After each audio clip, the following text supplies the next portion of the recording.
Well, Black and White Network, if you are a Democrat, don't go full Fani Willis. Just don't do it, man. Fani Willis, as you guys know, tried to throw President Trump in prison. However, Fani Willis was corrupt. She took taxpayer money, man, and was paying her lover, Nathan Wade, to go after Trump. Now, of course, Nathan Wade didn't have the qualifications to do that whatsoever, but he was actually taking that money that he got from the Fani Willis office, taxpayer money, taking her on lavish vacations. Now, she actually said that, I reimbursed him. Can you actually prove that she actually reimbursed him? No, I can't. She said she paid him in cash. She has, I guess, lockers full of cash in her home. Nobody believes this whatsoever. But some of these Democrats, I guess, didn't get the memo, because really around the same time Fani Willis was getting busted up by Nathan Wade, LaToya Cantrell, the Democrat mayor of New Orleans, folks, was doing something similar with a person that was actually a part of her security team. Now, Miss Cantrell is now finding out. And boy, it seems like she's going to prison for this. Because her security man, her lover, this man was actually cashing checks when he was actually doing other things with her. Yeah. And now the feds, they're going after her and him. His trial, by the way, starts in January. As far as her, I don't know when her trial actually starts, but boy, this is bad. Folks, we're actually probably going to see a Democrat mayor in prison. Let's get into this. Here we go. Right over here on CNN, New Orleans mayor indicted over allegations of trying to hide relationship with bodyguard. New Orleans Mayor LaToya Cantrell was indicted Friday on federal conspiracy, fraud, and obstruction charges based on accusations that she tried to hide a romantic relationship with a bodyguard who was paid as if he was working, even when they met alone in apartments and traveled to vineyards for wine tasting. Yeah, he was cashing checks, man, while he was busting her open, in other words. The indictment is the accumulation of a long-running federal investigation into the first female mayor in the city's 300-year history. Now, here's the thing, man. Here's the thing. There is like 15,000 WhatsApp messages between LaToya Cantrell and Jeffrey Vappy, her bodyguard. And boy, it's an eye-opener, folks. It really is an eye-opener. Now, he's actually pleaded not guilty. But boy, based on the evidence, man, I think he's going down in flames. And so is she. Now, she's the acting mayor right now of New Orleans. But she's going to be out of office in January anyway. She's actually term limited. Okay. Now, look at this here. Federal prosecutors have accused Vappy and Cantrell of exchanging encrypted messages through an app to avoid detection and then deleting the conversations. Well, obviously that didn't work. We still got the messages. The mayor and Vappy have said their relationship is strictly professional. I highly doubt that, because on one of the WhatsApp messages, she's saying, "Hey, baby." I'm sorry. Do you actually call your boss baby? No, not at all. Acting U.S. Attorney Michael Simpson called it a 3-year fraud scheme that we allege exploited their public authority and positions. The pair met in an apartment while Vappy claimed to be on duty, and Cantrell arranged for Vappy to attend 14 trips, Simpson said. The trips were described by her at times as when they were truly alone. In 2021, Cantrell and Vappy developed a personal and intimate relationship. To hide their relationship and to maximize their time together, Cantrell and Vappy exploited their public positions to develop and implement a scheme to defraud the city, the indictment states. Now, here's the kicker, man. Right here. Simpson said Cantrell lied in an affidavit that she activated a function on her phone that automatically deleted her messages in 2021 when she really didn't activate that feature. I think they meant activate that feature until December 2022, 1 month after the media began speculating on the pair's conduct. Yeah, this is not good, man. This is not good, man. Right over here, man. Inside the 15,000 WhatsApp messages at the center of Cantrell indictment. We need to watch this clip, folks. Let's go ahead and roll this. The first sitting New Orleans mayor to be indicted by a federal grand jury today, LaToya Cantrell, indicted alongside her former NOPD bodyguard, Jeffrey Vappy. Let's take a look at the charges in this indictment. This is an 18-count indictment.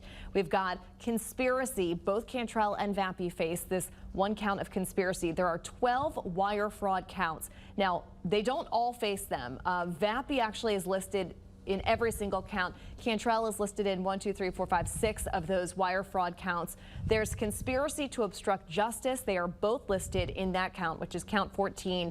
Vappy is listed in count 15, false statements. That is from when he was interviewed, I believe, by the FBI last year, and the FBI alleges that he lied to them about the nature of his relationship with the mayor. Mayor Cantrell is just named solely in count 16, which is an obstruction of justice count. And then Cantrell is listed by herself in count 17 and count 18, which is false declaration before grand jury. Woo! As we heard, Joe, she went before a federal grand jury last year. She allegedly, according to the feds, lied about her relationship with Vappy, and they claim to have the evidence to prove that she was lying in the form of WhatsApp messages, some 15,000 messages that the mayor allegedly deleted that kind of exposed the nature of their relationship. And Joe, can you talk a little bit, when you look at the counts, about perhaps the sentencing that the mayor could face if she goes to trial and is found guilty? Right, and these, first I'll say this, all sentencing guidelines is advisory only to federal judges. They can do what they want to do. But I spoke to a smart lawyer on the phone, Michael Responti, and he tried to figure out a few things for me. The perjury charge puts her on the federal guidelines at a 14, which is right at the borderline of probatable. It's right outside probatable. The 70. So 14 let's give it, yeah, 14 points. Level 14. Okay. Now, that's before she gets 2 points or 4 points added for a public trust violation.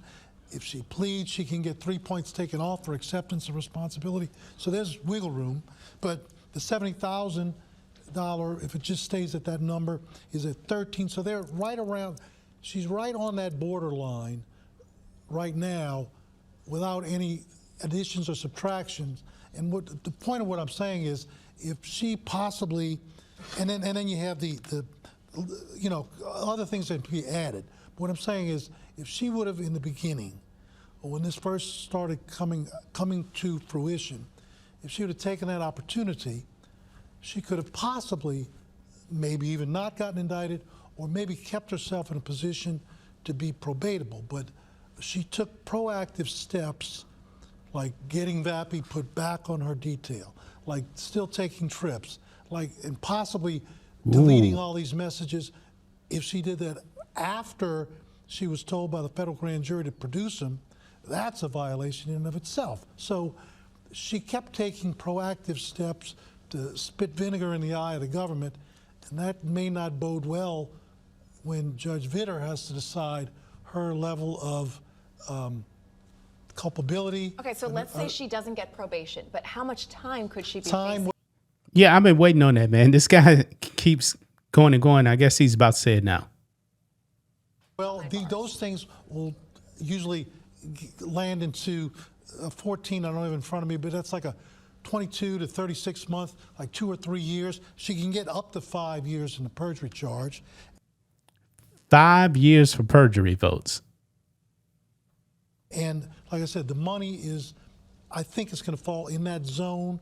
There are a lot of variables, but clearly she is exposed to jail time. I want to jump into that in a little more detail in a second. But first, Rob Krieger has been looking into a big part of this indictment, which involves WhatsApp messages. Yeah, that's right, John. Oh, So this is we've been bad. going Watch through this, guys. Over the last hour, it is a multi-page indictment of nearly 40 pages or so. It includes multiple instances of messages between LaToya Cantrell and Vappy on WhatsApp. And this one here, it says, a message from Cantrell says, SF, San Francisco is April 6th through 8th. It officially ends at 4 p.m. on the 8th. Do we return on the 8th and stay at the apartment or return on the 9th? Vappy says, absolutely. Cantrell says, absolutely on what? Vappy replies, on the going to the apartment after the trip. Oh, I'm sorry, I got it now. We stay and do the Napa Valley like you said, and then Cantrell responds, perfect, with a thumbs up emoji. Now, a little bit further down in the indictment, another message is used as evidence that shows an exchange between Cantrell and Vappy. It says, so from Cantrell, I will have to go to D.C. on Monday. Vappy says, I know. She says, I want to leave on Sunday. Will you be going? Vappy responds, absolutely, if it's possible. He says that someone from her office didn't, or rather hasn't said anything. And Cantrell says, okay, I will make it happen if you say it's okay. Vappy responds, it's definitely okay. She responds with a smiley face emoji and says, I want to leave Sunday and back on Tuesday. Vappy responds, okay. She says that her subordinate has info, and then Vappy says, good, got it. We can go to that next page here. Good, got it. We need this. And Cantrell responds, boy, do we need this. And then a little bit further down in the indictment on September 15th, it claims that Vappy and Cantrell had this exchange on WhatsApp where Vappy writes, hey, baby, I'm going to go to lunch with the guys and come be with you at the end of today's conference. So that's him right there. Flat out saying, hey, baby. Do you actually call your boss baby? No, I don't. Well, I work for myself, so.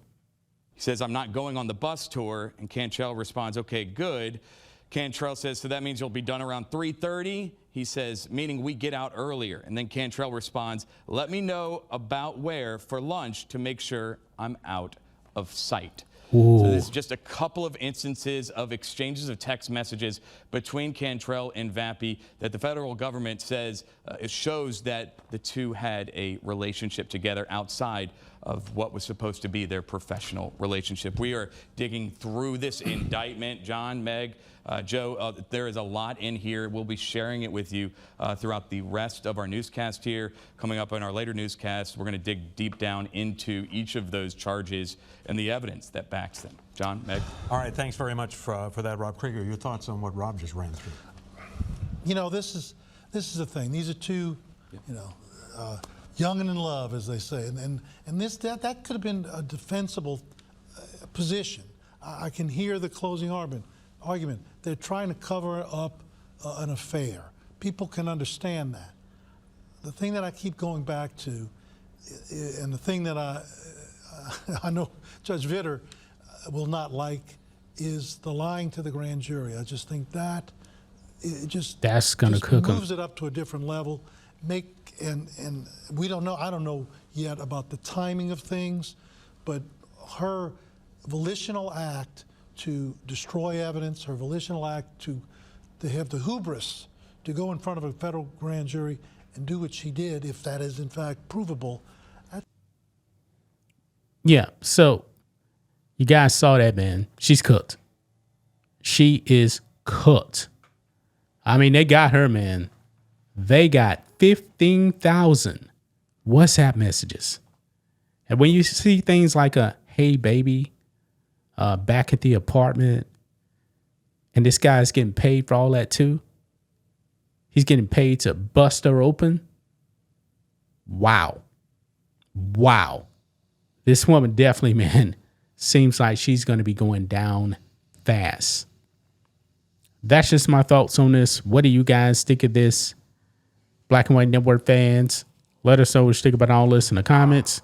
Make sure to subscribe to the channel, and we'll catch you next time.